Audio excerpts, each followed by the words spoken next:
Order. Anyone wishing to address the board will need to fill out a green sheet at the front and give to Mrs. Askew for the record. And when you come to the microphone, if you please state your name and address. Do we have the roll call, please? Certainly. Mr. Hurt? Here. Ms. Remark? Here. Mr. McGinnis? Here. Mr. Bohan? Here. Mr. Moore? Here. Ms. Washington? Here. Mr. Hoitzma? Here. Ms. Benjamin? Here. Mr. Davis? Here. Mr. Neal? Here. Ms. Lesage? Here. Wow. Wow. Mr. Chair, you have a quorum. Thank you. Yeah, well. First is Right. approval of minutes of August 23rd, 2012. Are there any changes or corrections? If there are none, I'm ready for a motion. Motion to approve. Second. All those in favor, say aye. Aye. All opposed? Moving on to the new items. Ms. Washington. Item number 4, preliminary plat, Eagle March South, DEV 2012-073, quasi-judicial hearing. May we hear from Stan, Mr. Yeah, Walker? I'm going to tell you that Dennis was out in today, so I'm going to be giving a brief overview on all the applicants are prepared. If you have any other questions, then certainly staff will answer any questions you have. But by many of these items, like the first one, the preliminary plat for Eagles Marsh, is they're actually increasing the lot sizes. They've got 36 lots, and by increasing, they're going to be down to 29. So we have bigger, nicer lots, and it's a relatively simple preliminary plat. I'd be happy to answer any questions. Staff has reviewed this and recommends approval. Any questions of staff? Okay, we hear from the applicant. Perfect timing. Good evening, everyone. This application is basically to revise, Steve Buswell with Parker Mitchenberg and Associates. It's to revise the existing lots, which are currently 40 feet to 50 feet, basically per market demand. It's just self-driven by the applicant. And that's Are there pretty any much it. questions of the applicant? Do you have any speakers? No, I do not. We have no speakers. We need to get one from him, though, for these. Huh? We need to get one from the Right. applicant. Yeah. No one else spoke. Hearing none, I'm ready for it. Motion. Okay. Motion to approve preliminary plat, Eagle Marsh South, DEV 2012-073. Second. All in favor, say aye. Aye. All opposed? And that passes. Ms. Washington? Item number 5, small-scale comprehensive plan amendment, Walker Avenue, DEV 2012-063. Thank you. Good evening. Tom Whitenauer, Planning Division. This is a request by James Morris on behalf of Gaynor Dorr and Ritchie Properties to approve a small-scale comprehensive plan application changing the future land use map designation from level 1 residential to retail for 0.59 acres of land, and also to add an issue and policy to neighborhood G of the future land use element that restricts access to the parcels. Ritchie Properties is interested in consolidating 3 residential lots that abut their automotive dealership and enclosing those to become part of their dealership. They had a neighborhood meeting Tuesday that the applicant can report on.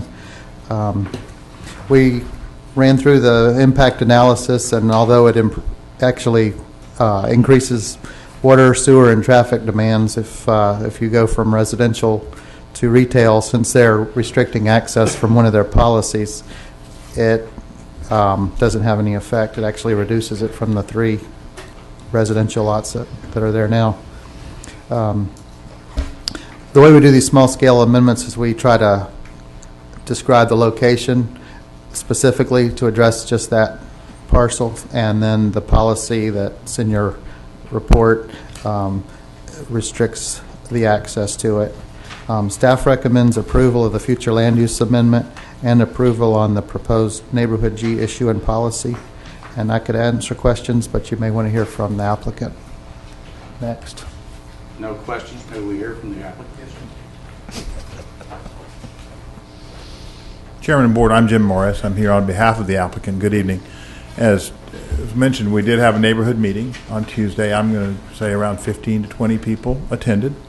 That was at Ritchie Properties, and there were no objections from the neighbors. There was questions, and there were some concerns. And as people came in, one of the things that was talked about was on the northern end of Walker Street, where it intersects north, there's a couple of houses where people would like to be able to park on the street, and presently I don't think they can.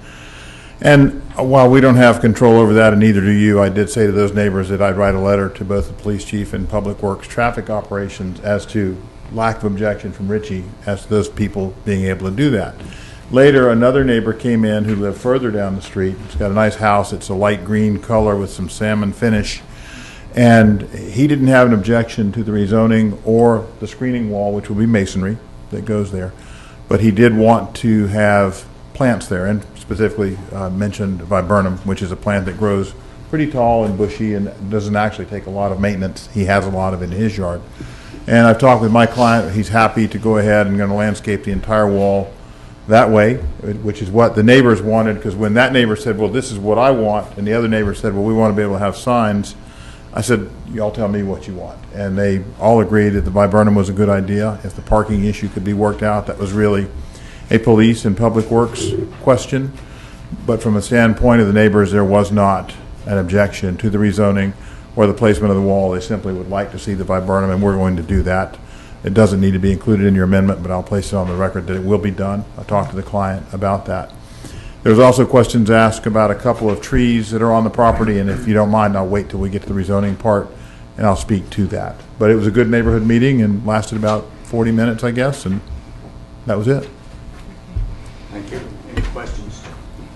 I do just have one. I mean, you said it doesn't need to be put into this, but we have on page 9 of our staff report, this is part of the policy that would go into the comp plan amendment. The property shall be enclosed with a screening fence. Yeah. So we could actually change that word to wall. You certainly can. Okay. It's a wall, and it will be Okay. masonry. It's masonry there Okay. now. I won't need to say masonry, but I It just will wanted be a that to wall. be. And Okay. it's fine to delete the word fence. Okay. Okay. Anyone else? I have no speakers. I'm ready to hear from the board. Thank you, Chairman. Mr. Chairman, Yes. I have the concern I always have when we're rezoning commercial property that it directly abuts residential property. And when we do these small scale amendments, and we do new neighborhood policies directly connected to 3 plots of land, I feel we're constantly in the business of diluting the neighborhood policy by these small scale amendments. And I know Mr. Morris said there was no objection from the neighborhood. And perhaps the wall will look better than 3 residential properties across the street. But once that property is gone, and the wall is up, and the trees are up, there's no going back. It will always be commercial. And now we'll have another strip of residential property, which had been adjacent to residential property across the street, directly across the street from commercial property. And there just is no going back. And if we keep doing this piecemeal by piecemeal, a couple of months we did it in the Derbyshire neighborhood, and there's already been a change in ownership of that particular property. There's been a change in that. As Ms. Lesage knows, this has happened in her neighborhood, piece by piece, a little bit around the edges. And I appreciate your concerns that the property owner is going to make a pleasant wall, have a nice buffer, and nobody in the neighborhood raised any serious objections. My objection is more a theoretical objection on our entire policy of residential abutting Right. commercial. And I Chairman- just have a great difficulty doing this. We're doing it piece by piece. Chairman, if I may. It's like spot future land use instead of spot zoning. Well- Of course, we're doing spot zoning next. Respectfully, Mr. McGinnis, I think in this instance, your theoretical maxim doesn't reflect the reality. Because what you have is a Toyota dealership and a Chevrolet dealership. And between the two, roughly 70% of the frontage on the west side of Walker Street is already commercial. So what you have is some out parcels that the two dealerships are respectively purchasing and enclosing, and they are consistent with the commercial ban that goes along Nova Road. Now, something that the neighbors did ask about, and it's addressed in the policy, is whether there would be access from the properties to Walker Street, and the policy is explicit on that point that it will not occur. So the object of that no access policy is to preserve the integrity of the neighborhood and not permit access to occur, which could have occurred, but the policy language was put that way. But when you look at the predominant land uses, what you find is the predominant land use on the west side of the street is commercial, not residential. And the neighbors were cognizant of that. And I think that had an impact on what their opinions might be. If it was simply 3 lots of 200 feet of frontage, I think your argument would have some merit. And I understand that it's a theoretical application, but the neighborhood policies are designed to allow neighborhood issues to be specifically addressed at specific pieces of property so that you can avoid the conflicts that potentially could occur. The neighbors wouldn't be happy if there was a driveway there. I promise you they wouldn't be happy about that. So it wasn't an uninformed decision or recommendation by the neighbors. And when we asked for BA, I asked for BA because all the rest of the car dealership is BA, not PUD. And it reflects the current condition, which the predominant condition on that side of the street is commercial, not residential. And the homes that were there have been removed, long removed, and it had created some problems in some of those homes prior to the time they were removed. So it's a case-by-case basis is really my point. Thank you. Thank you. Any other comments? Yes, I do appreciate what you're saying, because it has happened in other areas of the city, and this comes up rather often. However, on the other hand, I don't see anybody building a brand-new house on those lots and it becoming residential. And I think that they have been pretty good neighbors. I go through that neighborhood quite often. It's not very far from my office. And I think overall they've been good neighbors. You never see a speck of trash on anywhere on their property along that road, and they keep the foliage looking nice. So, you know, I agree with you. It's not ideal, but on the other hand, leaving it to sit and not ever being anything, nobody building a residence there, I think this is a good alternative. Thank you. Thank you, Chairman. Yeah, I agree with Janet. It's just kind of squaring up the commercial site that is currently there. And it doesn't really encroach into a neighborhood, in my opinion. And actually, just with that, having driven through there, because normally I would agree too, but having driven through there, the wall, between the Toyota and between the Ritchie Chevrolet properties, the Chevrolet, the wall that's on Walker goes back along the sides. When we look at the aerial, it goes back along the sides and it runs along the back of what is currently residential anyway, and then down the side again. I, for one, wouldn't be building a house there. I mean, you already have the wall there. This is just moving it out onto Walker. And actually, I appreciate the fact, because I do think the wall behind the Toyota is better landscaped than the wall behind Ritchie. I understand Ritchie at the time, I mean, they did it to LDC requirements, but I think that was a good compromise with the neighbors, because the viburnum will actually just make it green. They'll be looking at something even better. So I appreciate that being done. I have a comment. Yes. I waited to hear how the residents were going to accept that issue, because I had family that lived on that street that were bought out little by little, and I know the situation that's there. My vote was going to be no, because it was encroaching into the neighborhood even more, and yes, it was making that side of the street all BA, but it was because they had purchased little by little and moved those people out. I can speak for 4 individuals, 4 homes that were there that are no longer there. I knew the individuals personally. But if in the community meeting. If they were pleased, then I have no other way but to go along with it. And I'm saying that because we're seeing more and more of that in the Midtown area. And I have to speak up for it because the property is being bought out from the individuals with little or no option, and it's almost as if there won't be any homes left. I think most of us were waiting to see what was said with, from the neighbors. And John, thank you for being our conscience on the board on this issue, because it is important. I was surprised, quite truthfully, to hear there were 15 to 20 people that showed up, which is very encouraging as far as I'm concerned. Anyone else have any comments? Yes. I like to say perhaps because that the 15 or 20 people showed up because Richie owns the back of it already. And that's theirs, his, and they know it's his, and they just going along with it. But I have to agree with John over there about the same thing. It's getting to be where every community is getting to be commercial now. You know, the residential's pushed back. And I don't, because he owns it, you've got my vote. But, you know, at some point we have to stop this. You know, the residents need to be a residential area and let it be a residential area. Thank you. Okay. Any other comments?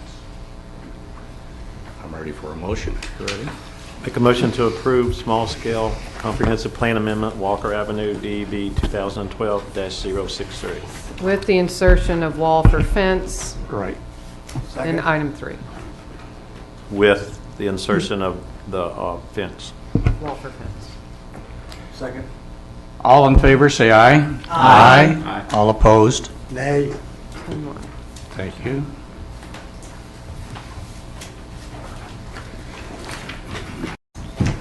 Item number 6. Item number 6, right-of-way vacation, Danhauer Vacation, Bryant Street, DEV 2012-090, quasi-judicial hearing. We gave you We six. missed something. We gave you six. Oh, I'm sorry, I apologize. That is No, Well, there is were it- 2. 6. Okay, there we are. Yeah.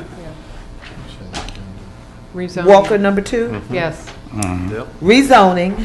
I'm moving along. Get Mr. Morris out of here. Okay. Rezoning, Business Automotive, Walker Avenue, DEV 2012-065, quasi-judicial hearing. Yeah, I'm in the right place. Okay. All right, are we here?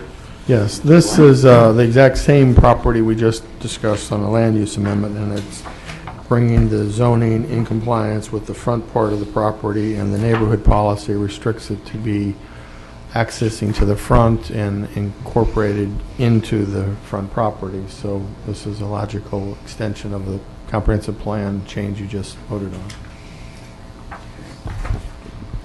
No questions. We can hear from the applicant, Mr. Morris. Chairman of the board, I'm again Jim Morris on behalf of the applicant. I said I would mention the oak trees. There's 3 significant oak trees on this property. Presently, the only construction anticipated by Ritchie is to simply build the wall, as already discussed, and plant the plantings that are there. The trees themselves we don't know the status of the trees. They look to be healthy trees, but Mr. Ritchie has no intention of doing anything with or to those, and there's no construction plans in particular for the property, even at this moment, paving. I would like to speak a little bit more about the residential question, just a little bit. From the standpoint of the theoretical situation, I understand Mr. McGinnis' concern. When you look at the specifics of this neighborhood, though, and the way that it is, what happens is these developments buffer them from Nova Road. And when you consider the old historic development of the area, when Nova Road was a 2-lane road and there was a deep canal on the east side, and Nova Road was a truck route, etc. Conditions have changed since then, where you've got a very busy road that's noisy and so on. So commercial frontage there is a natural outcome in part, but from the standpoint of the neighbors, it also provides a buffer from the noise and other things that occur there because of the way the ownership is there now. And I can't speak to how it got to the way it is today. I just know how it is today. I happen to live in a place where the building across the street from me is a public works building. It's in Ponce Inlet, so maybe that's a different scenario. But my point is, sometimes not having a neighbor is a pretty good neighbor because you don't have the issues of things that may go on across the street and that kind of thing. And certainly the street itself is well kept, and the people, from a standpoint of the neighborhood, it's clean. I was there Saturday morning, and I spoke to a lot of the folks the other night, and the reason we had the turnout that we did, we noticed within 500 feet, so that actually took us 3 streets over. So we noticed a lot of houses and let people know, and the pastor from the church came because he said what he wanted to do was to support what the community wished. And he was satisfied with what he heard and saw at the meeting. So from the standpoint of the zoning, it's requested to be BA because all the rest of the Ritchie property is BA. When you look at the Danahauer property, you'll see there's a mixture of zoning there, but in this particular case, I talked with the staff about making it all consistent, and that was the agreement that we had. Let me say, understanding that we had, not agreement, because it's all subject to your approval. Respectfully, I request your approval on this matter, and I appreciate you trying to move me along, Ms. Washington. Any questions at all of the applicant? No, I have a question of staff. All right. Because I mean, those trees are hard to miss. When I drove by there the other night, anything that would be done to this site, even tearing down the wall that's currently there, if they're moving it out, I mean, everything has to be permitted, right? Obviously. Yes. Okay. I mean, first would be final site plan. Okay. And relative to historic trees, only the city commission through a hearing could authorize removal of those unless they're damaged, by disease or something. But could it be at the site plan thing? I mean, I don't know what staff deals with in terms of landscaping, but in terms of would staff be looking at this if they're not putting up buildings, but they end up paving around there, looking at ways of doing open paving, being cognizant of not paving over the root system of the trees? There's ways of doing that preserve those, and if Our codes do we look at that? do require that, and that would be reviewed as part of the Okay. final site plan. Okay. Now, we would not be able to condition things as part of the zoning or site plan that are beyond code. Right. But they would have to follow code, and that's what the review at TRT would be. Okay. Yeah, I just wanted to make sure. Okay. Any other questions? Board? Motion. Your comments? Oh, comments. More Oh, comments. comments. Okay. I reiterate my comments from the last session. Now recognizing that we are down to 3 residential lots on that side of the street. Actually, I think that's changed. That's the extent of my comments. We understand. So now the 3 residential lots truly are pushing into the business, commercial zone. Make a motion to approve rezoning business automotive Walker Avenue, DEV 2012-065. Second. We have a motion and a second. All in favor, say aye. Aye. All opposed? Nay.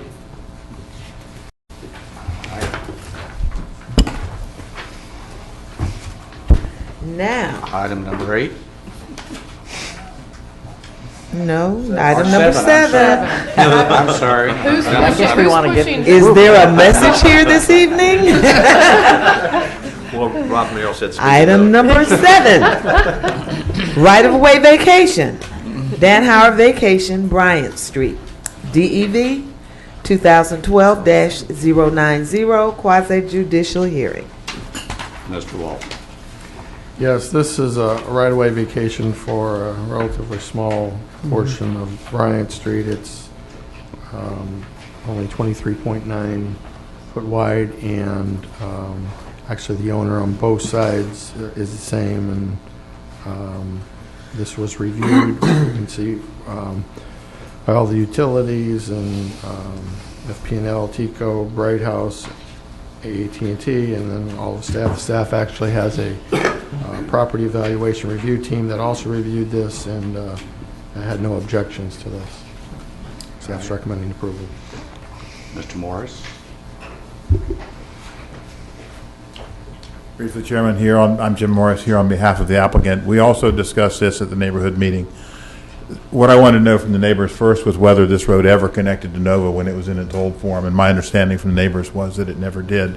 The right-of-way dead ends into the Danahauer property. It doesn't serve any public access purpose, and that's the standard that you've got to look at for vacation, and it doesn't do any of that, plus it is substandard in width. So respectfully request vacation, and then, I promise, I'm gone. Thank you. Any questions of the applicant? I think I have a question for the staff. I missed this. Just for the record, when we do a vacation, we split the vacated property between the two adjacent properties? Well, the city doesn't determine where the vacated right-of-way goes. Where the road is with respect to the surrounding properties determines it by law. If this road was in the middle of other platted properties that were platted at that time, then it would get split. I don't have that information for you. It's going to, Jim, was the road in the middle of a platted property? What Mr. Gross is referring to was plat lines, but in this instance, the same property owner is on both sides, so that it's going to go to Mr. Danahauer's ownership.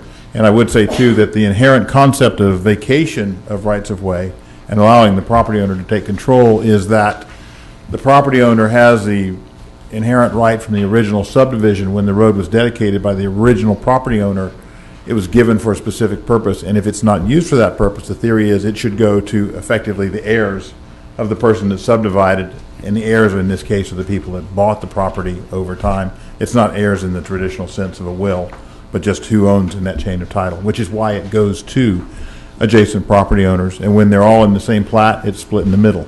If it happened to be in one plat, it goes to one side. That depends on the case. Okay.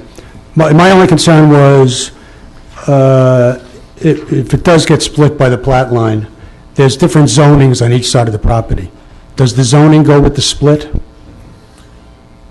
The zoning generally follows property lines. I think it'd be a zoning interpretation. I don't know enough about where the line is to answer your question on that. No, because I realize it's the same owner on both sides, but there's two different zoning categories on each side of the vacation. Let me jump to the next step. Should you expect that he'll request that to be included in his dealership? The answer is yes. That was my next question. He is moving it along, sir. But I guess I'm a month ahead. Or something. Thank you. Thank you. Board? Yeah, it just squares up and defines that commercial property now that we've already done the other one. And then it makes it very definite what's commercial. Then I can make a motion. if nobody Okay, else motion to approve right-of-way vacation, Danauer Vacation, Bryant Street, DEV 2012-090. Second. We have a motion and a second. All in favor, say aye. Aye. All opposed? Oh, Thank you. good night. You don't have to leave. Now, we weren't trying to run you off, Jim. We don't mean to be chasing you out. Now we're ready for number 8. Item number 8, rezoning. Planned commercial development, restaurant district at Volusia Mall, DEV 2012-095, quasi-judicial hearing. Mr. Walton. Yes, this is a request, as Ms. Washington indicated, by Mr. Merrill on behalf of Consolidated Inns and Volusia Mall. Taking what is currently a portion of the mall and the Ramada Inn and the pizzeria. Speak up. Me? Can't hear you. I'm sorry. They're taking the 4.6 acres of land, which is a portion of that is the current mall and also includes where Ramada Inn Hotel and Pizzeria Uno are, and requesting to create a planned commercial development on that piece of property. Essentially, the development is 3 pieces of property. In the staff report, they've identified uses that they'd like to consider. They've identified 2 of them actually being restaurants, and they even provided you elevations and drawings of what they want to put. A couple concerns that staff has identified in your staff report are that PCD requires that we have a unified design, architecture, et cetera. That's the purpose of the plan development. That's one of the criteria. This is essentially letting each of the 3 individual properties come in with their corporate colors or design or whatever. They're also asking for several waivers, one of which is a waiver of the fairly newly adopted architectural design standards. Those were put together with a lot of detail, so it was clear to architects what was required. It wasn't a general set of standards, and has been administered by Tom, our on-staff architect. He has training in architecture and has been working very well with a few applicants since that has been adopted. This applicant is asking to not follow that, and staff would encourage us to continue. The other applicants have all met that, have seen better quality development because of it, and would suggest that that waiver not be granted. The other waivers they've asked for are shown on page 9 in your staff report. I won't read all those. I'm sure Rob will get into those, but staff does.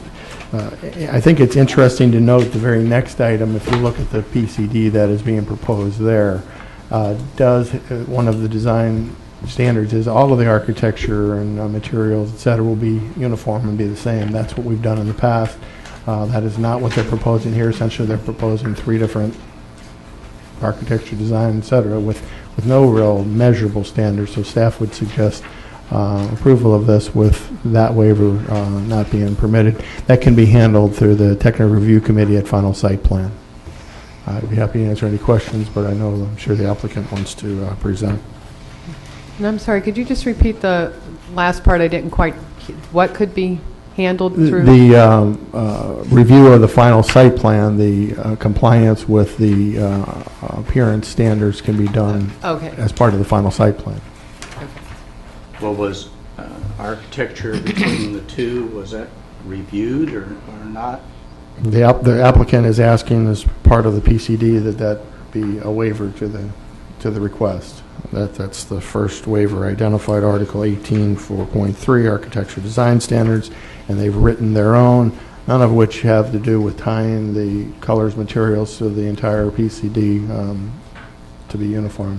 Essentially, I think the purpose and intent of that is for the developer would come to us with a unified plan design, and staff wouldn't be dealing with every individual applicant trying to get them to have a design standard. Our Article 18 standards were really more for lots of big developments that come in where it's just one development. I think the purpose of PCD is for the applicant to establish design standards, impose that before they come forward with an application, which isn't what they're asking. They're asking for waivers. May we hear from the applicant? Mr. Chairman, Planning Board members, Rob Merrill, 150 Magnolia Avenue with Cobb Cole Law Firm. Got some pictures to show you tonight, so I'm going to get them passed out, and then I'm going to try to get Debbie to assist me by showing the pictures that I'm going to show you in print on the overhead. I know it's difficult sometimes for you guys to see detail on these monitors, so I've printed out 11 by 17s, and I'd hope that you could follow along on the printed version as opposed to the screen if possible. Let me start by introducing a couple people that are here with me tonight. Jamie Flegel is here with CBL. To introduce CBL to those of you who don't know who they are, they own the Volusia Mall. They didn't develop the Volusia Mall, but they own it. They recently developed the Pavilion Shopping Center in Port Orange on Williamson Boulevard. If you've seen that, that gives you an idea of the type of things they develop.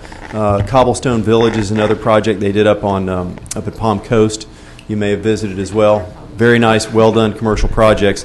They're one of the biggest shopping center developers in the Southeast and one of the handful of largest in the country. Based out of Chattanooga, Tennessee. Jamie's here from Chattanooga with us tonight, so I want to make sure I introduced him. He came a long way. And he spends a great deal of time here, as you can imagine, with the Pavilion project in the Volusia Mall in any event. And I've got to say, I'm excited to see him want to do something else here, namely the project that I'm bringing forward to you tonight. John Keene is also here from Darden Restaurants.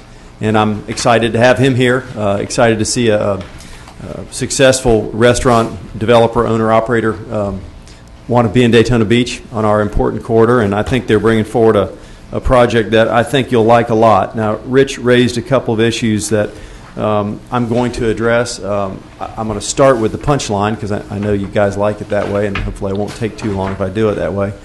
The points that Rich brought out, the ones that I understood, I'm going to probably have to ask for some clarification on some of what he said.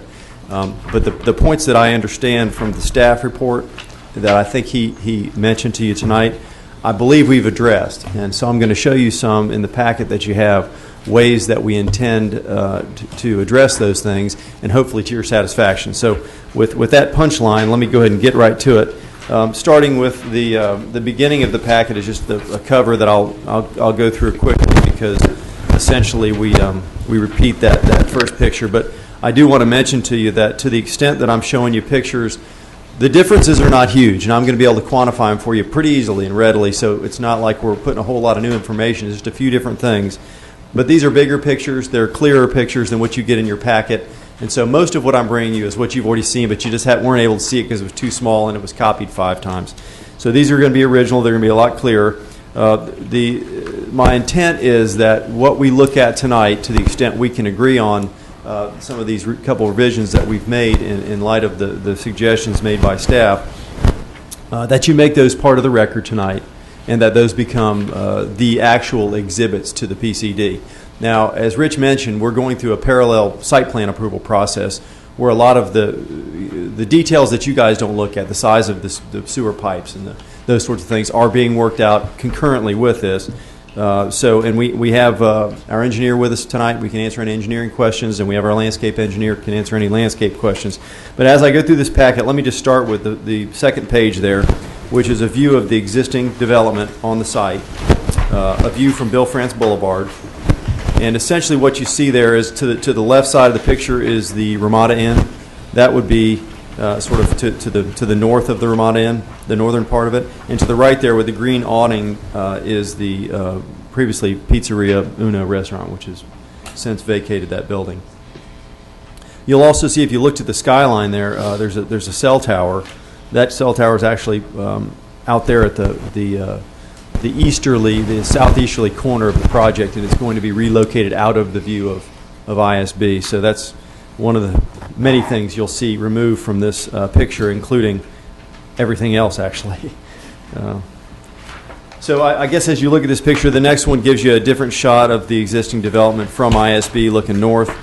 And to the right side of the picture, you see the Ramada Inn property building, and to the left, the closed Pizzeria Uno restaurant.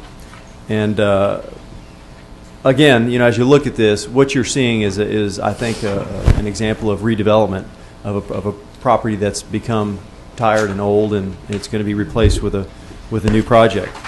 So now let's talk about making the new project the way you'd like to see it. The next page is a colored site plan that I want to spend a little bit of time talking to you about. You can see I've got some notes here I want to go over about the configuration of some of this plan. When Rich was talking about waivers, some of those things I'm going to address tonight. The things that I believe they want me to change, I'm going to address. Some of the things are a result of the configuration of this site and the way we're proposing to bring it forward. The first of which is, if you'll look at the Bahama Breeze building and the Olive Garden building on ISB, you'll see they're identified on the buildings. They are positioned up on the road in what is considered an urban edge type of design, as opposed to a more suburban concept, which usually puts the parking lots out front, has to dress the parking lots up with bushes and trees so you don't have to look at cars, and then puts the buildings in the back. I think over the years, a lot of the restaurant owners, and I think that we can hear from the folks that are in the business, if we need to, like to have cars out in front of the building so people saw that it was a popular restaurant. I think that the substitute for that concept in this plan, if you look in between the two buildings, the two yellow buildings, you'll see a lot of landscaping. I'm going to show you a closer view of that soon, but you'll see pedestrian opportunities both along International Speedway, in between the two buildings, and all the way around the project, including back to the Volusia Mall. You'll also see, if you look to the upper right-hand side of the picture, vehicular access to the mall. So this project really sort of opens to the mall and communicates with the mall, and hence Jamie Flegel's attendance here as a representative of CBL and the developer of this project, which will really be seamless with the mall. And I think that's important. I think connectivity, both vehicular and pedestrian, is part of the kind of smart growth we've been talking about around here for quite a while, and this is bringing it forward. You'll see also, if you look to the upper left-hand side, is will be the third building that we don't have a site plan for yet. We'll come back with a site plan on that when we have it. But these two front buildings I'm going to give you some detail on, because we are moving forward with construction on those. But one of the things you'll notice with the buildings being forward on the road, both on Ville-France and on ISB, is the parking area is shielded from the road. So when you drive down the road, you're not looking at a parking field. You're looking at the architecture of the buildings. And that's what we're going to spend a little bit of time talking about. You'll see also over on the left-hand side there's a retention pond being retrofitted into this site, which I think is going to be helpful, as well as the one on the bottom right-hand side. You'll see that you'll remember that there are driveways on ISB in front of this project, which are being completely removed. So from a transportation impact standpoint, we're getting rid of driveways that exist now directly into ISB and routing them around to the rear, both from the mall and from Ville-France Boulevard.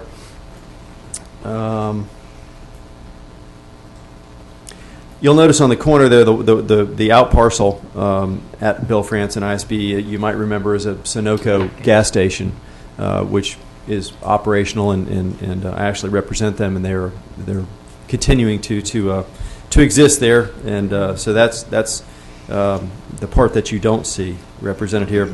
Okay, going to the next page, that's basically the same site plan without the color on it. And it's showing you in numbers there. You see the 1, 2, 3, and 4. Those are different positions that the following elevations will give you of the Bahama Breeze restaurant, which is on the west side there. So if you'll go to the following page, this is a view, and if you can kind of flip back to that page we just looked at, if you're trying to the number that's on the bottom left-hand side of each of these elevations corresponds with the number in the red circle on the site plan. So number 1 there is in between the two buildings, essentially, looking not directly between them, but towards the south and west some. And essentially, you are the parking area is over your right shoulder as you're looking at this. But a couple of things that come out of this picture for me. You'll see there are seating areas. There's actually a porch that wraps around the Bahama Breeze. But these two restaurants are facing each other, which is kind of a unique approach here. And it's intending, as I said, to create an atmosphere with some activity between the restaurants, pedestrian activity, people waiting to go into the restaurant that have a place to sit down, a lot of landscaping, something that when you're driving by on the road looks inviting as you look in from ISB, as opposed to a parking field that's full of cars, so you know it's a good restaurant. If you look at some of the architecture on the Bahama Breeze, you'll get some of the feel for it as we go through the pictures, but you'll see, for instance, some of the Dutch hip roof there on the overhang, and a lot of the architectural features like the braces and the various gingerbread around the porches that really bring forward that sort of Bahamas tropical look. Tracy and I may differ on whether the colors is Bahamas or not, but we can, if we need to, we can get to colors. But some of the colors, and I'll point that out to you because, thank you, Tracy, when you looked at this, you, I think, saw the colors that were here accurately. And in fact, the architectural renderings, a lot of times they just have to pull from a color palette to put it on here. The color's more muted than this. It's not quite this bright. If you look at that next page, that's the north elevation. If you flip back to the site plan, you can see where that's coming from. But essentially, you're looking from the parking lot that's north of the buildings at the Bahama Breeze. And again, you'll see the Bahama shutters and the sort of the island theme to the architecture throughout the building. And then the third page of the Bahama Breeze gives you the south elevation. And so that's the view from ISB looking to the north and the east. To your left, as you're standing where the picture is, would be the Sunoco gas station. And then you can see in the background there the Olive Garden restaurant. It's the darker color in the background on the right.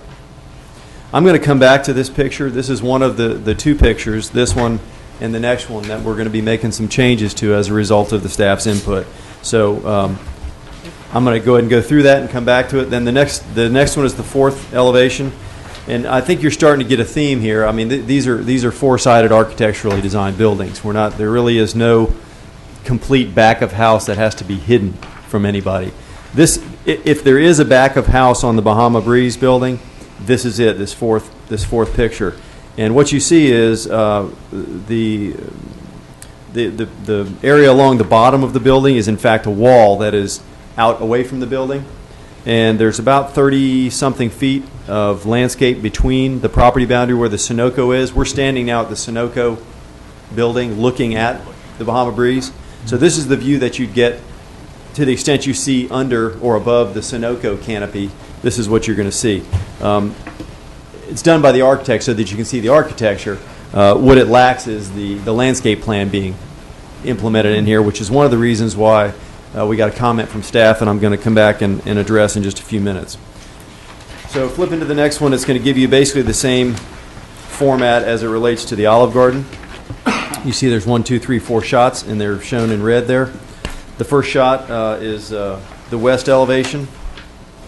So this is essentially the courtyard area between the two buildings that I was alluding to, with landscaping, seating opportunities, kind of an activated area that we hope will attract people to the restaurants.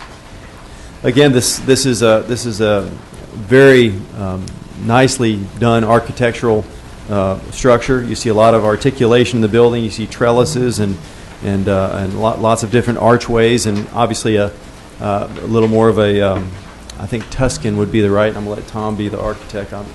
I look at it and I see what I see in it. And if it looks good, it looks good. And so I'll let you guys sort of do the same thing. On the next page, that's the view from the parking area. And if you look to the right, you can see the Bahama Breeze restaurant.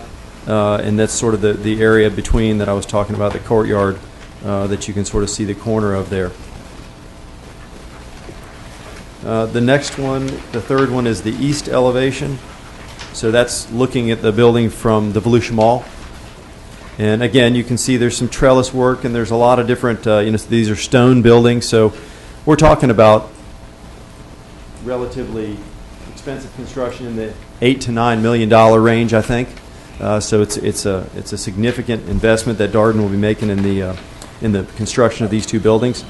And then that final shot there gives you the picture from ISB, which again, you can look at and reach your own conclusions about the architecture and whether it's pleasing or not. I mean, a lot of architecture, I think, comes from what you see. With that, I want to try to spend a few minutes, and I'm sorry to take so long because this does have some detail that I want to spend a few minutes on. But I also wanted you to see the pictures, because I think most of what we're talking about here tonight is what it looks like. I don't think anybody's going to say they don't want to have these two restaurants at this site. I hope not. I think they're a great addition to the community. And if you will go back to the third picture of the Bahama Breeze, which would be the third elevation, the south elevation. Rich was talking about, and as I look at the staff report, I'm trying to interpret it, and unfortunately here the staff report was written by Dennis, and Dennis is not able to be with us tonight, and so I had some conversation with him about the meaning of the report. So there's going to be some extrapolation here because Rich is pinch hitting, so he's doing a fine job, but we may have to ask for his opinion as I tell you about these things. If you look at, as I look at the recommendation that staff's making, the last sentence that they add to their recommendation for approval is staff recommends, however, staff recommends the project be amended to comply with the recently instituted LDC design standards and not waiver or vary from these requirements. Now, those recently approved design standards, as I understand it, are the ones that are referred to on the first bullet point on the previous page, which is in Article 18, Section 4.3. And Rich was talking about that, I think, those design guidelines, and those are the ones that were recently adopted. Now, he made some reference to the second bullet point that's listed in the list of waivers, where we have sort of on page, bear with me for a second, on page 9 of the report, we have sort of that balance sheet, what the benefits are, what the waivers are that are being requested. This is, as you know, a standard PUD, PD discussion topic. And I understood Rich to be talking about that second bullet point as well. I think when he was talking about uniformity, I believe, I think he was talking about that compatibility statement there. I'm going to come back to that because I think when I spoke with Dennis, I got the impression that the statement that I just read to you from the recommendation was geared towards Article 18, Section 4.3, and most of the conversations we've been having with staff, including with Tom, who's here tonight, who's got the architect hat on, have been geared towards trying to reach some resolution about that Article 18. My perspective on the Article 18, Section 4.3, and I've got a copy of it here. It's a couple pages, so I'm not going to read all of it to you, but I want to focus on the two pieces that I think staff's recommendation is looking at. My perspective is that it's a great piece of legislation, but sometimes you have to look at it in practice and figure out whether it really works the way you want it to. And that's the exercise I want to spend a few minutes going through with you guys here. If you look at that south elevation, the porch overhang that you see on the right-hand side of it wraps all the way around to the ISB. To the east elevation as well. So it's kind of a big L-shaped porch. The original plan did not have that porch wrapping around. So when I told you there was a few things that we've changed, that's number one. That porch has been added to the plan. Now the activities that porch generates is something that I think Bahama Breeze brings to the table. It's something that they do, and I think it's a very positive thing, and that's the kind of thing we want. Kind of reflecting back on the application that you had on the other side of Bill France Boulevard here recently, we're looking for energy. We're looking for some activity out there, and that's kind of what this theme of having more porch gives you. The other thing it gives you is compliance with the Article 18 standards that talk about how much the building has to articulate. Essentially, it says every 30 feet or less, you have to have some change in the vertical plane of the building. By 3 feet or more is what it says. So in this case, what we've done is we've added a porch, so it's got more articulation to it. That's my amateur architect's interpretation. The other thing that I wanted to point to on this page that hasn't been changed, but I'm going to tell you how we're going to change it and hope that it meets the standards. And I have mentioned this to Tom, although he hasn't had a chance to completely review it in the technical sense. If you look at the previous page, the north elevation, number 2, on the right-hand side, you'll see some windows that have what I call Bahama shutters, the ones that actually tilt out on the bottom. There are some of these around town. It's a pretty common thing, but it's kind of a Bahama theme, I think, from an architectural standpoint. Well, I think that when we showed those shutters on the other page, page 3, being shut, the idea was the standard that's in Article 18, Section 4.3 calls for either windows or fake windows. One or the other, to some extent, 15%. And we felt that the closed shutters had fake windows behind them. You just can't see them because the shutters are closed. They didn't agree with that. So what we agreed to do is, essentially what you see on page 2 will go on page 3. The windows just won't be real. The reason why they won't be real is because the kitchen's right behind those fake windows. So it'll give you the appearance of windows, which I think is the intent of the Article 18 section. And I'm hoping that will be satisfactory from the architectural standpoint. And I'm sorry, you're saying the appearance of the windows with or without the shutters? With the shutters. With the shutters. With the shutters. But the shutters, Second, because you have both. Not these shutters, not the closed shutters, Tracy. The open Bahama shutter. Okay. Am I speaking the truth here? Okay. All right. So one other thing. Go to the next page, the 4th page, the west elevation. As I mentioned before, you guys have seen this happen, I think, a few different times. We bring in architectural renderings, and they don't necessarily have all of the different landscape components integrated into them, and this doesn't. So what stands out is the building. That's the intent of the architect, to show you what the architecture looks like.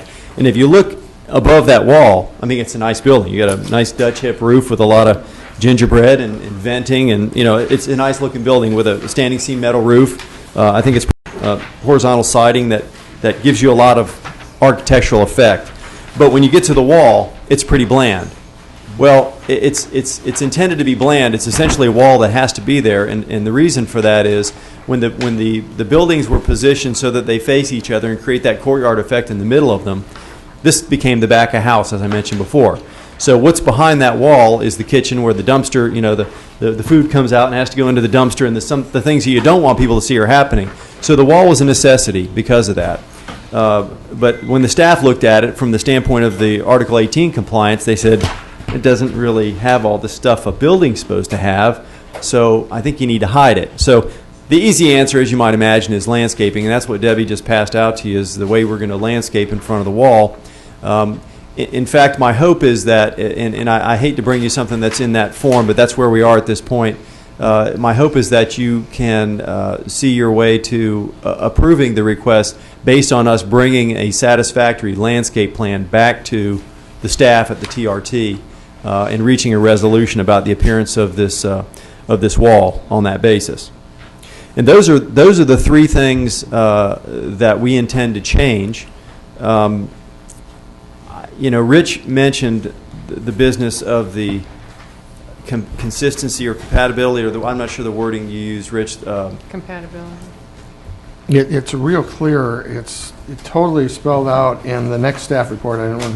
It might be the easiest way to see it, but it's on page 2 of the next staff report, which we didn't raise it in there. They totally meet it. On page 2 of it, it's Article 14, Section 11, your next staff report's in italics there. To permit large-scale mixed-use development with integrated design elements of efficient use of land, flexible design, promote creativity, provide greater environmental sensitivity, etc. That is what was proposed as an attachment to the next one, and that's exactly what they did at the Pavilion. Pavilion has unified architecture, design, etc. That's what that is all about. That's what a PCD typically has done here, and we would encourage you to consider that. Let me address that then. I wasn't intending to address it because when I spoke with Dennis, I didn't think that was going to be an issue that was included in the don't waver from recommendation. I thought it was simply the Article 18. Now, if you're looking at Article 14, and that business of compatibility is the word that's used in the ordinance, it says compatibility of architecture, design, appearance, and signage within the entire development, including freestanding structures such as service stations and restaurants, shall be required. It's a pretty subjective thing, I think, in terms of compatibility. But I would offer to you that certainly these two buildings have different architecture. Do they tie together? Absolutely. They're facing each other. They share a courtyard. They share entrances. This gentleman and his company are getting ready to spend $8 or $9 million on both of the buildings. We don't have two different developers here. They're building both of them. Compatibility is not about looking alike necessarily. It can be about whether they look good together. I mean, my wife doesn't look anything like me, thank God, but we're compatible. At least I think so. And I hope she'd share that sentiment. So my point about that is I didn't really spend a lot of time making any changes in that regard because, as Rich said, we go back to the TRT and resolve it. Well, if you want to make them the same, the only way to resolve it is to change one or the other dramatically, and that's not what we want to do. So I want to make sure I'm clear with you guys about that. The two buildings that you see, what you see is what you get. And that's what I'd like to make part of the record tonight and make part of any recommendation that you make to the City Commission on this project. So with that, I'd be happy to answer any questions that you have. I know some of you may have a few, and I'll just stay here then. I guess I'm kind of confused because normally this is already done and before it comes to us, and it sounds like we're trying to do everything tonight. We're not architects, anyone on this board. That concerns me a little bit, Rob, I'll tell you. Well, Larry, really, there are only three things, and I think they're intuitive. They're not requiring architectural training, in my view. But we do have someone here with architectural training on city staff if you guys want to ask him. Yeah. Any comments to the applicant? I have lots of questions. I know. Not lots, but could someone, there's currently, it looks like on this aerial map that we were given, because one of the waivers they're asking for is reduced from 50 feet to 10 feet on Bill France on their side. currently looks like there is no landscape buffer on Bill France on the front of this anyway, right? Is that what I'm seeing? Probably not. Look Okay. at the color site plan that I gave you, Tracy. No, I want to look at the aerial. Oh, But you mean it on the shows, I'm existing. looking at, it What's- seems like I'm looking at pavement anyway, correct? I believe On that's the what's there. current. I'm sure that was Um, built before those standards were put in place. Right. But just to remind myself, across the street, which is Volusia Point, aren't we going down to 10 feet or a Yes. possible urban, okay. Yes, I we just wanted talked to about make sure last of that time. one. Okay. I had a question. Right, Your remember that? restaurant 10 feet. district at Volusia Mall, this part here, okay, are you planning on getting rid of all existing vegetation that's there to grade this? And, I mean, we'd be getting rid of all of those, I believe there are lots of There's pine scrub palmetto and trees. pines there. It's similar to what we did east of there recently. If you look at the mall, how much nicer it looks from the road. Well, We I had a lot of- disagree. I Well, we- don't think it looks nice. We had a lot of old lightning rods out there. We call them, Yeah. old pine trees that were scraggly and didn't look very good. And in fact, what's going to happen here is they'll be replanted with nicer vegetation. So that's what the plan is around that retention. That we area. would be losing all existing, any of the saw palmettos, any of the the natural vegetation. anything in there We that- would be totally regrading? Paul says no, that none of that is worth preserving. We're going to substitute. We're going to replace it with things that are nicer Okay. and are worthy of the architecture that I'm showing you. Hopefully. Okay. All right, then I had also, could you tell me how tall this wall is that we're looking at? Is it 9 feet? 9 feet tall, I think is what it said. 9 feet. Okay. It looks like the tallest thing I'm looking at on here, other than, and I appreciate that you gave us this tonight, other than a few sable palms, is about 5 feet tall. 5 foot tall ligustrum, a couple of crepe myrtles, which if they're like every crepe myrtle everywhere, you see through. The white bird of paradise look about a 4 foot tall podocarpus. I don't know how tall the bird of paradise are. Yeah, I think the intent is to not completely block it so that it encroaches up into the view of the building, Tracy. I mean, that's the intent, and I think that you get the effect of not having a sheer wall if you cover a good portion of it. Okay, here comes the expert. Well, I I just do think know you could something do about better trees. Say with that. trellises coming down off the top or something that's more, if you're going to be Bahama breeze. That's a good idea, and in fact, I have some pictures of trellises that Paul and I have exchanged, and that's the reason why on this particular, there really are 3 things. This is the third one. On this one, I was hoping that you would punt to the staff and let them work out which plants work best. Tom and I talked about it a little bit, and Tom's got a good point. Hey, crepe myrtles are naked in the wintertime, so it doesn't, Right. So crepe myrtles need to have something else around them if you're really trying to screen with them year round. So, yeah, there will be some What if- substitution of What the if type we of ended vegetation. up punting to the staff a combination of either of landscaping or, I mean, you could do columns around, you could build, they did it on the side of the Seabreeze Loft Apartments where it's like a faux, it gives it some faux depth. It gives it faux depth to that. I don't mean building it, there's ways to do this that you can give some faux depth on here as well that would break up.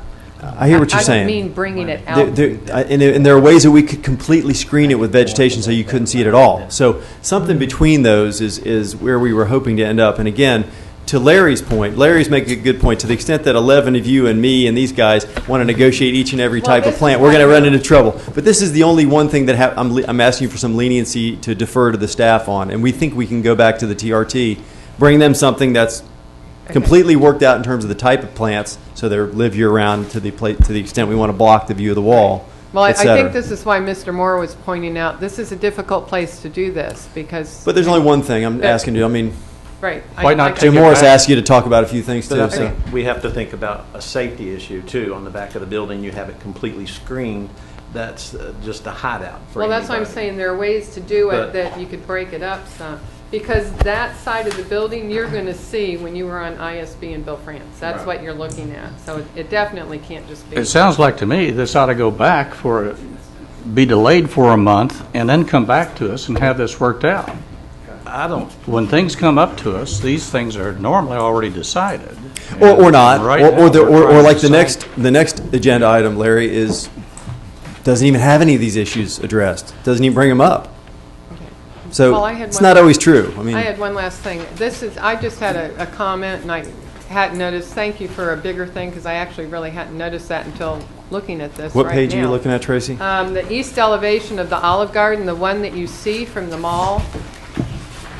I would just point out the elevation you see from the mall is the most uninviting side, to my mind, of the architecture here. When you look at all your other architectures running us through them like this, it looks very inviting. Now we just have, granted, I love the fact that this is stone. I think this is a very elegant looking building, and you've broken up the roof, but everything else has windows or doorways or something that opens. The part you're trying to invite people or connect to the wall, again, it's, and I'm not telling you to put faux windows in stone or anything like that, but This is looking kind- at any of the other elevations, this is beautiful. I should have explained that better, Tracy. Okay. This is kind of like that other side. There's got to be one side to every building. Oh, is that- this to the This is the kitchen? kitchen.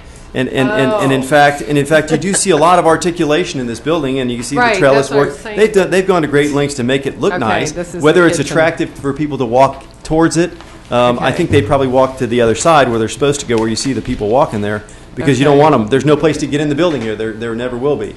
So, Okay, this is the kitchen side. this side of the kitchen. So, Okay. in any event, it's hopefully it presents well. I think that, and again, the Article 18 business is intended to deal with what the architecture looks like on a thoroughfare, facing a thoroughfare. And of course, this is facing the mall. We, of course, Jamie Right, would but love to the- have it look good, because they aren't selling the mall. So this is something that Okay, that I as the didn't developers realize we that. find I'm sorry. pleasing. Okay, oh, well, I just had one more, actually, not sort of a question, actually just a comment to the board, so if you're doing questions. I have a question. Okay, No, I'll wait. I'm just doing a comment. Okay. And I got a question. Was any consideration given to retaining the scenic thoroughfare setback 50 feet? Well, the whole concept we're trying to And bring what forward. about retaining the setback on ISB also? The whole concept we're trying to bring forward is an urban edge concept. In fact, John, I'm dealing with the inverse situation at Granada and US 1 in Ormond, where they're trying to bring my service station project up to the sidewalk, and it doesn't work. It just doesn't fit. These buildings, this type of building, fits up on the road. If you look at the view from ISB, you look at this courtyard that's being created when you face the buildings towards each other. These guys are in the business of doing things so people like to come there and eat. And obviously they're not trying to be penny wise and pound foolish with this project. They're building it right. So the answer to your question is, we think the site works better with the urban edge concept, hiding the parking in the back, creating this active area along the boulevard. We do have sidewalks along there, so there's going to be much more pedestrian opportunity all through the project and to the mall, hopefully. So the answer is, could you do it? Yeah, but this wouldn't be the same project. It'd be a more traditional suburban type layout. Okay, my only concern was going west on ISB. I'm coming by the mall. We have big setbacks there. We have the 50-foot setback on We do. ISB. And then we come up to the two restaurants, which are now, with the urban design, 10 feet off the street. I'm going to be looking how to turn in there. That's a good question. And So now I'm going to be looking, then I see a gas station. Now, should I cut through this gas station? Oh, no, there's a corner. Let me do that. Your neighbor to the right asked me that question already, and I meant to address it. Sorry, Tracy. And one of the answers to that is signage, and we are committed to adding something to the signage that makes it clear that there's no way to drive in.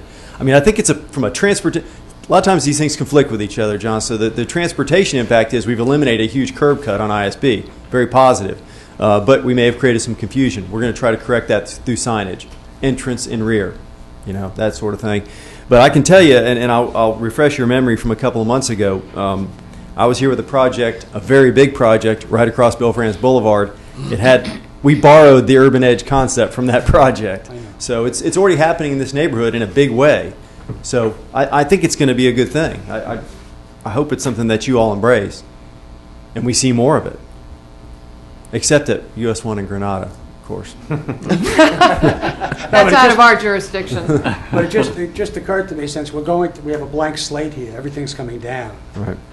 that you could, if you wished, have bigger setbacks, even if they're just landscaped. We could have done a suburban But project I was just here. We curious could if it have. was even considered, or we were just moving into urban.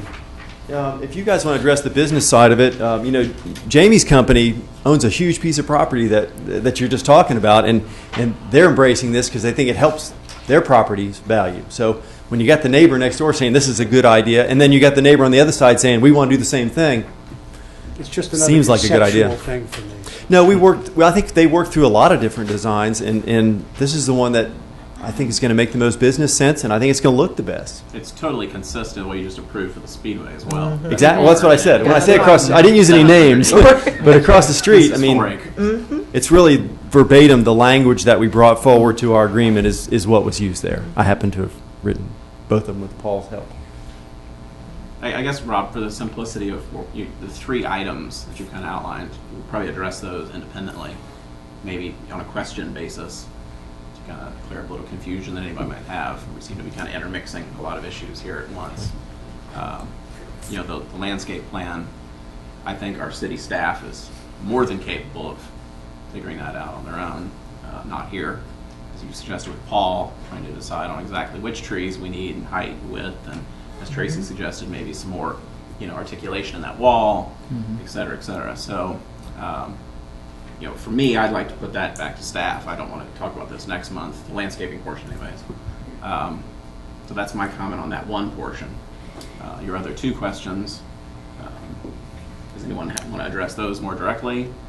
Which are essentially replacing those closed shutters with open shutters with fall windows behind, which is compliant. I think it's literally compliant with the code, so that one shouldn't really be much of a question. Yeah. I think And then the third thing was the porch wrapping around, was the addition that we made to the building to deal with the articulation comment. There was too sheer of a wall previously on that side. And of course, that would have to match, this is a PCD you're asking us to, so obviously we can't. I meant to mention that. Okay. The plan view of that same thing would need to be reflected in the site plan, which we are Okay. processing in parallel. To reflect it in the site plan. So in other words, the footprint changes a little bit because we got the porch out there. So we've moved the building back a little bit to compensate to make sure we still meet the setback. Yes, good point. Thank you. We haven't talked about the third partial yet, which there's nothing planned for on there at this point. I notice on page 3 where you have the various items, uses there in the PCD, and obviously you want those. Are you looking at the staff report, Larry? Yes, the staff report. And, of course, staff is saying they object to the vehicular service, light duty, that sort of thing. But this obviously is what you're wanting to go in the third property. But then I look back at attachment C, your architectural and design standards. You're writing your own design standards, and if we give that up, if we okay that, then we completely give up anything on that third property. So Let's I and apologize. That's a problem. I was so That's what I'm focused on saying. I this. think we got too many things unsettled. No, in this thing. I'm going to explain to you why that's not the case. In fact, and I maybe something Rich said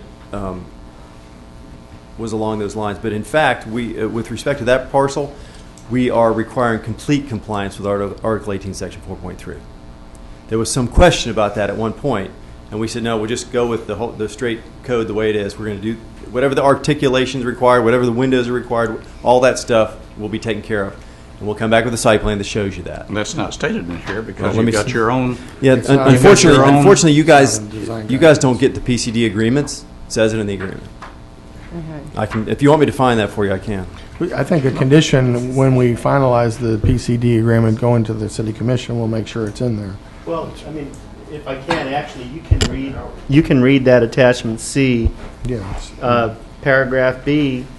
You know, there are no exceptions in 1 through 7 that are devoted toward that future building. So paragraph B starts off by saying all buildings will comply with Article 18, Section 4.3, except for the following. No exception is made in that list of items for the future building.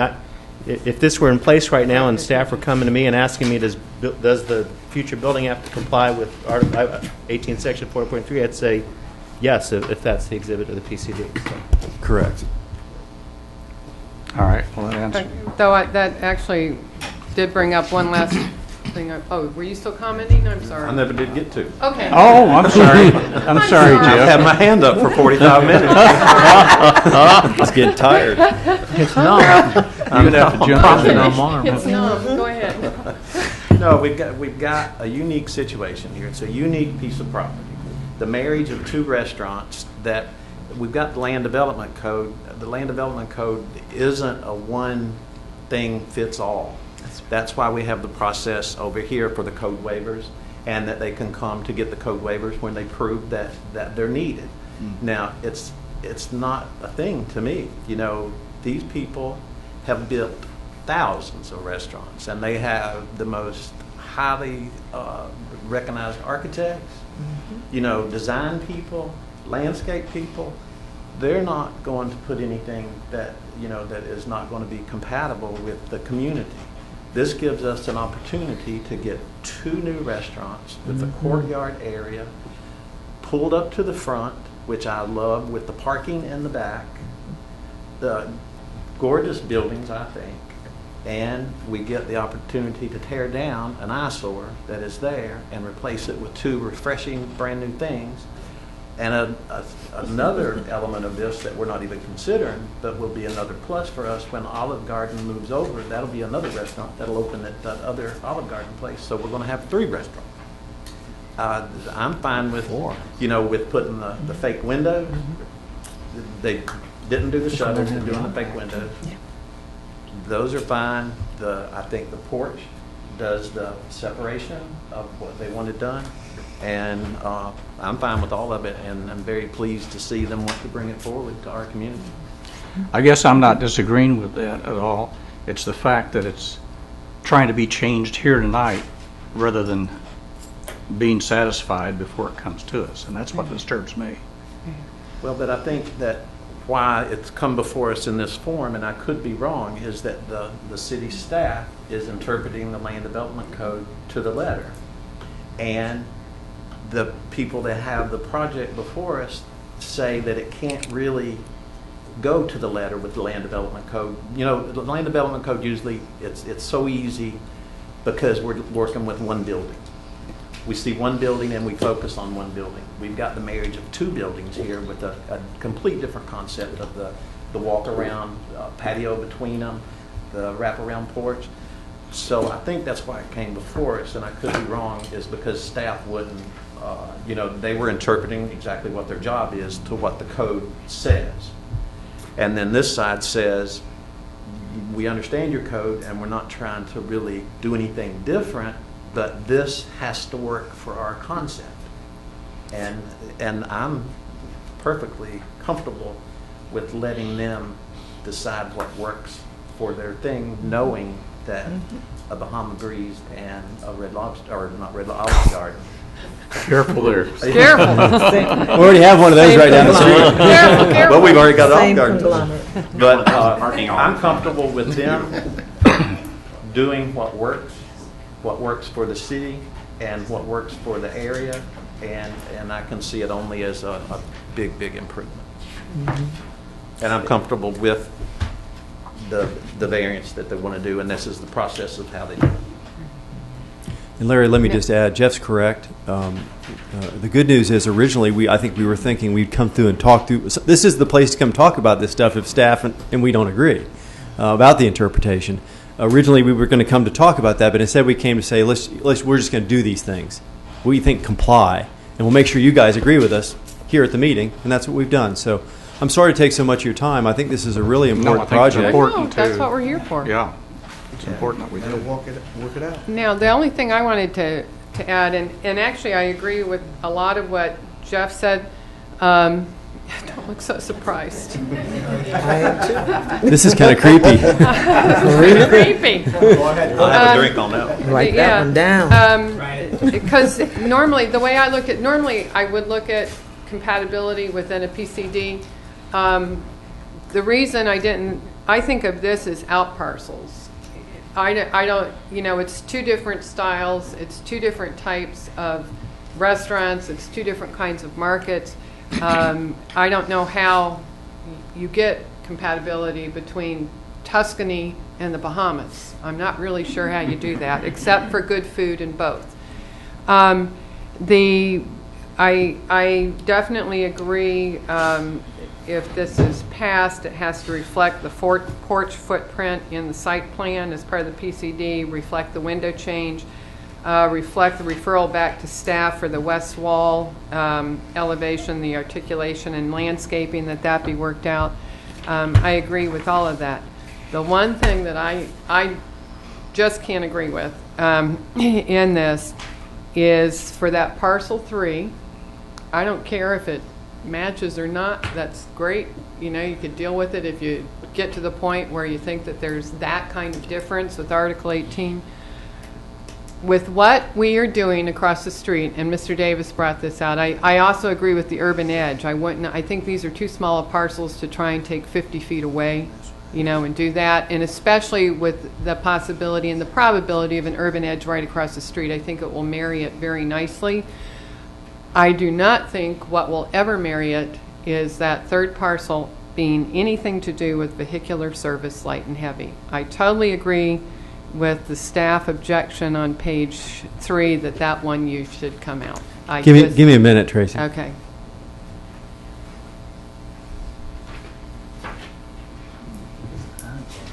Okay. Oh, thank you. I mean, I might as well be consistent. I've given you everything you asked for. No, you don't. Okay. That was something that we thought. It just doesn't fit with what the speedways. I mean, it doesn't fit. We've on talked, that and I know your corner. feelings, and I've thought about it. Jamie's Okay. thought about it, and we're okay. Thank you. So you've just removed my last objection also. Okay. Although I'm still holding for a 50-foot setback, but however, since I'm not getting So that. can I say for the record, I gave John everything that he wanted to. This will be good, both Tracy and John. Okay. Okay. I must agree with Jeff, it's a unique situation. It is. I think everybody wants it, there's no question. Yeah. Absolutely. Now, Absolutely. somehow in the record, we have to have all of these agreements registered as part of the motion. Well, I can do that. Okay. Okay. Are we ready for a motion? We're ready for a motion. I am. believe. Oh, wait. Any other comments? We have any? Oh, wait, we have public. I'm sorry. Everybody here, oh, John. Mr. Public, Okay, John come on, Q. John. Public? He hasn't filled out a... No one has filled out a form, so I guess no one wants. He has his in his Oh, wait, he hand. has his. Oh, he has in his hand? Come on Okay. up. Is this for or against? In the middle again. In the middle.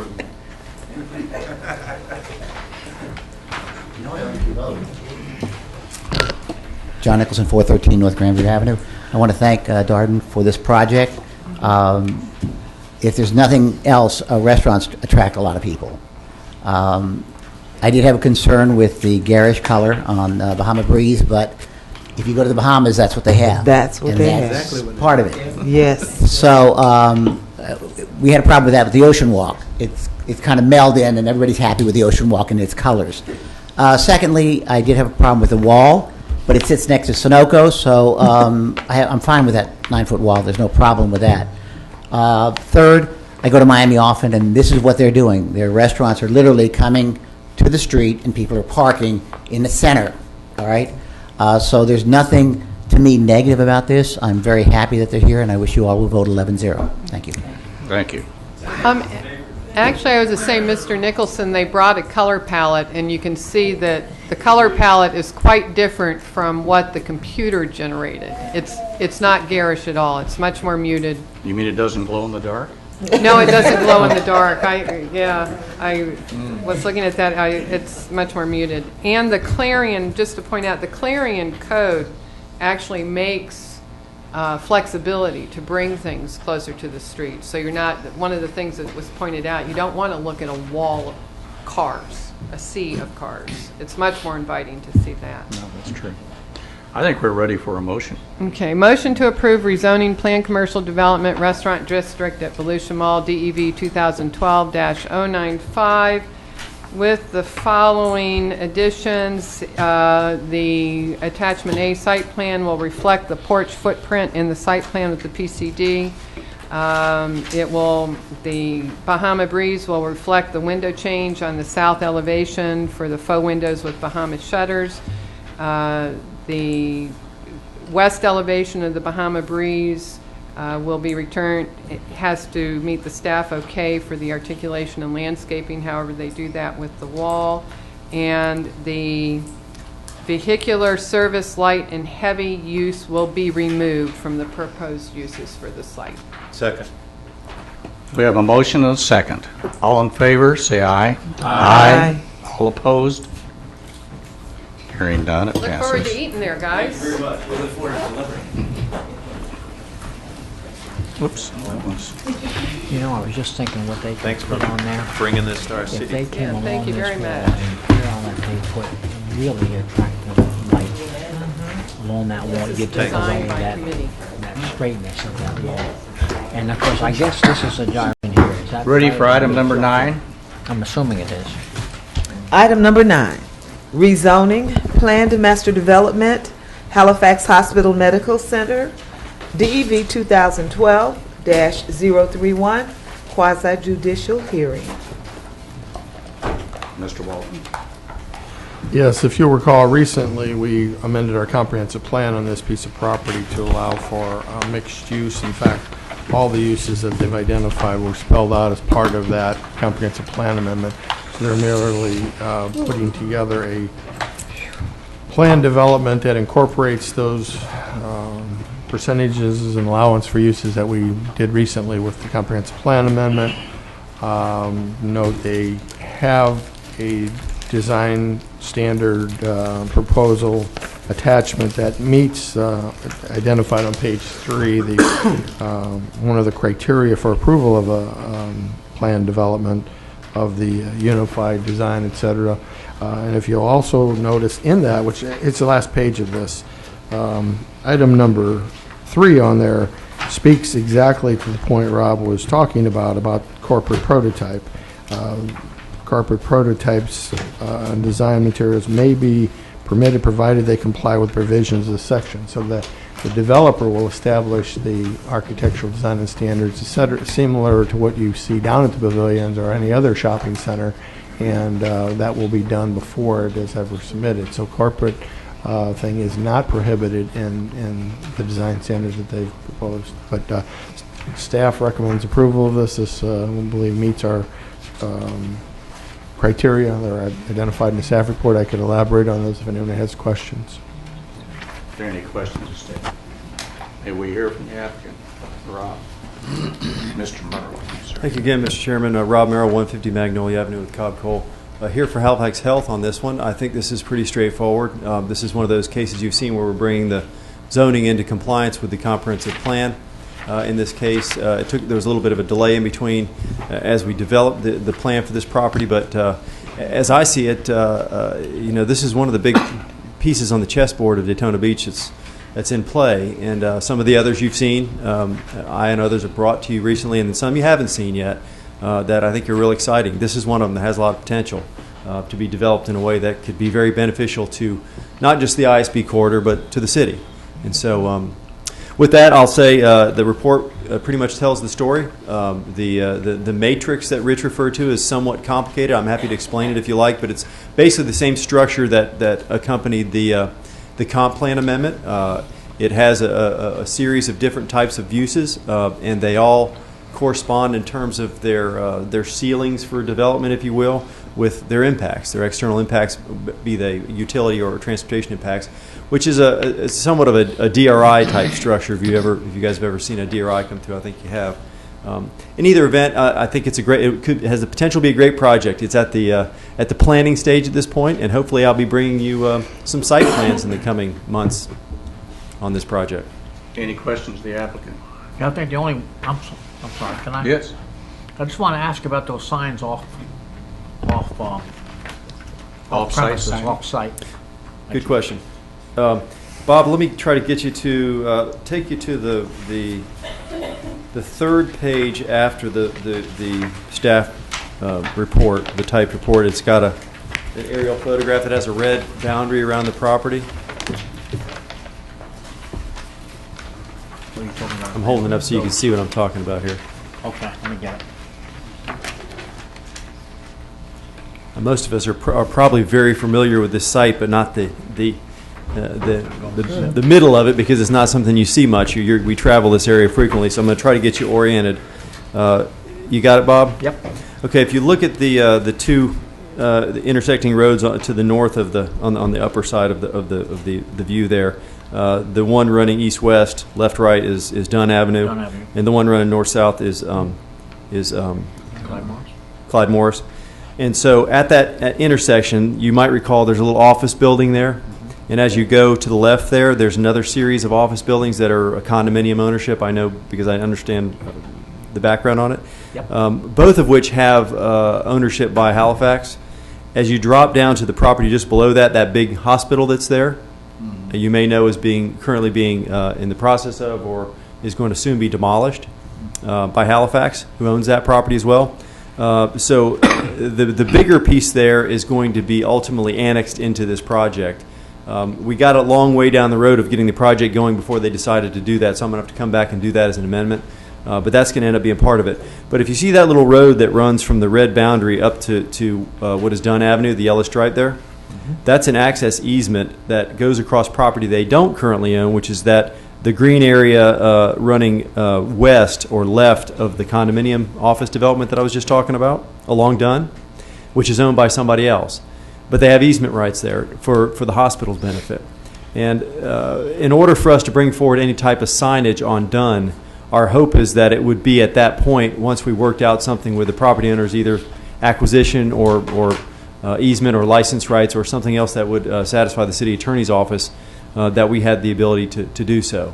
So the idea is, I think the reason why the off-premises sign terminology was brought forward was because that terminology is intended to prohibit billboards, things that are not advertising something that's on the property it's on. But in this case, it would be more akin to a sign that might be a little bit away from the project. In this case, obviously, you can see the scale of what we're talking about here. It's not far away, but it would give someone, much like Tracy had suggested, and I think John had suggested, that you might be confused about an entrance and where it is, some direction. It's essentially a way to get somebody to know how to get there from Dunn Avenue. And certainly you couldn't do it unless you had the rights to do it. So. Okay. All right. Any other questions? I don't have any speakers unless, John, you're holding something in your hand. You guys both on there? Oh, okay. You going to turn that back in, Harold? Are you going to take that No, off? I can't. John Exon, 413 North Granbury Avenue. Oh. Yeah, Bulldozer Merrill is my new name for him because he thought it was so nice to Getting back to bulldoze her. the natural look of Florida from International Speedway Boulevard. So I can imagine what he's going to do to this property. Every single tree will come down, I'm sure, because it'll look nicer with those little tiny trees he replaces it with. But no, this is the last major partial along International Speedway Boulevard. And you went through Daytona International Speedway on both sides. So that's going to be a major impact. This will be a major impact to the point where there's no downtown anymore. We've lost our downtown because this is where everything is going to be. There's apparently apartments going in right behind the mall, some upscale apartments right off Dunn. We've now had, 3 restaurants going in, so the building is right here. This is where everything is being built. So I'm asking you to go 11-0 on this because this is going to really change Daytona Beach. So, pardon? No, the 11-0 No, against. when I said 4, Oh. if you take into consideration Outback that's moving there. Yeah, well, So it will be 4. Well, who's the fourth one? There's the 2 that you just did. There's Outback. And then whatever replaces Olive Garden. Oh, okay. Whatever comes in that one. Yeah. Hopefully soon, because we waited too long for the Mexican restaurant. Right. But this is where everything is happening. So I want you to do 11-0 to kind of push it along, because I think this is the future of Daytona Beach. Thank I don't you. think you have a problem with that. I- Board, any comments? Any comments from the board? Make a motion, we approve rezoning plan master development 2012-031 Halifax Hospital Medical Center PMD. Second. We have a motion and a second. 11-0 seconds. All in favor, say aye. Aye. All opposed? John, Thanks very you much got for all your time tonight. wish. John got his wish.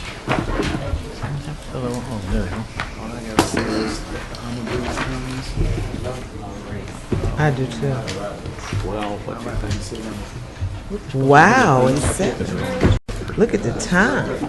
Yeah, I know. I much earlier than I thought. Me too. This should have been so. Larry, are we going to talk? Those are we are going to yours. just address it, or I mean, is this something we're going to talk about it about another meeting, or is this just? No, we already talked about that last meeting. Yeah, we did. And it should have been in our packet with the minutes, but it wasn't, as I understand. And now that project's sold to someone who has no The blue- interest in building a marina there. I'm sorry? The And marina. now that project is sold to someone Should have who been has in no with interest it- in with building a it. marina. Oh, really? The minutes from the August meeting, there's Ha- attachment A, which is Mr. Morris's PowerPoint, and attachment B was the attorney that spoke Right. in opposition to open. And that should have been in your minutes. I got you. Attached to your minutes that you got with your packet, and they weren't, so I These are put them in yours. folders. Gotcha. Okay. You said they do. And actually, no, it wasn't sold. They merged and what do you, because Mr. Zahn's still, he's on the board. They merged with another company and, yeah. It's a large portfolio, so Yeah. 16 projects. All right, moving on. Downtown Blue Road redevelopment area board report. We met. That's very good. That's good. Woo! Boy, that's a great meeting. Yep, we did. The big piece was, and I didn't bring my notes. There's a restaurant on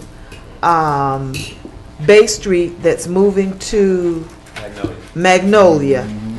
The big discussion was on the piece of they're adding for the outside and whether or not it was conforming or not. It was passed 100%, the full board. The other piece that took a great deal of time was parking on Beach Street. I think we dissected, digested, chewed it up, spit it out.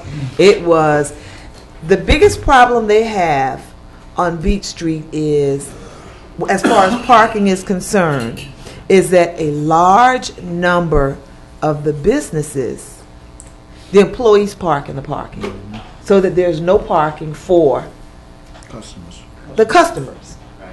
And they were trying to figure out if there should be one parking space left there for the business, or if the parking should be put in the back for the businesses, and whether or not there would be, we talked about meters and whether not to have meters. And the big discussion on the meters was that the company that's providing them for this period of time, I think it's 90 days, that they're going to do the study to see if meters are worth putting in. The meters that they're using are used meters. They don't take dollars. The big discussion was as if it had not really been clearly looked at. So we're going back now, and that we're discussing, if they were looking at group meters per section. Now we're looking at possibly putting individual meters at each parking space. If you've gone to Orlando over near the arena, whatever the name of it is now, they have the parking meters where you go in and you put your dollar, you get a ticket, and then you go to the parking space. That was what they were looking at, putting 3, one in each block on Beach Street, but it didn't sound like it would go too well, so we're talking about now bringing in meters that have been cleaned up, they're ready to go, that are going to go individual parking meters to see how that goes. Then there was the big discussion on the cost. On the what? Cost to park. But you know, I just don't Can't- understand that because the biggest complaint that we hear from the merchants downtown is the lack of customers. Now they're going to charge the few that come? That was, and it took, the meeting went from 12 until after 2. As a They're allowing result, their employees to park in valuable spaces. Shame on them. it was a long, Yes. drawn-out Yeah. discussion as to who should park and who shouldn't. And there was 1 or 2 people that said their customers could not park because the parking spaces were already taken, so they're asking code enforcement, the traffic code people, to come in and monitor that a little closer. And whether or not we came to a real agreement, I think it's just that they're going to try it for 90 days. Well, it seems to me, I'm sorry, it just seems to me that if the businesses don't want their employees to park, they ought to tell them, don't park there. Yeah. I mean, they ought to be the enforcers. We don't need to do that with meters. I agree. My boss I was don't up get there. it. I mean, she's 9 inches shorter than me. I got it real clear where I'm allowed to park and where I'm not. I have to go to the far end of the parking lot. This is a woman I could pick up with one hand, you know. It's real clear. And I mean, I don't know if you guys are going to end up talking about this again, but I have a real problem with business owners wanting government to do their job when it comes to telling their employees, park in the back. Yeah, it shouldn't be. I mean, I just have a real problem with that. Yeah. But, and what I'm hearing, I think number like, oh my God. It was a long discussion, and 1 minute it was pro meters, another minute it was no, and we've got to do something. But the real issue is we've got to do something about not Employees. having the parking spaces available when customers come. That was the big I issue. sure don't think meters are going to. I don't either. No. I think meters is going to be a deterrence. Yeah. Oh, I do too. It will be. Our public now, they frown on anything that's going to take more money out of their pockets when they're going to enjoy themselves. And they're going to be paying when they once entered a building or a business of whatever style it is. So, And I really, as Tracy said, I really don't think it's the responsibility of the city. it's not. No, I agree with that. Ms. Benjamin, Midtown. Midtown.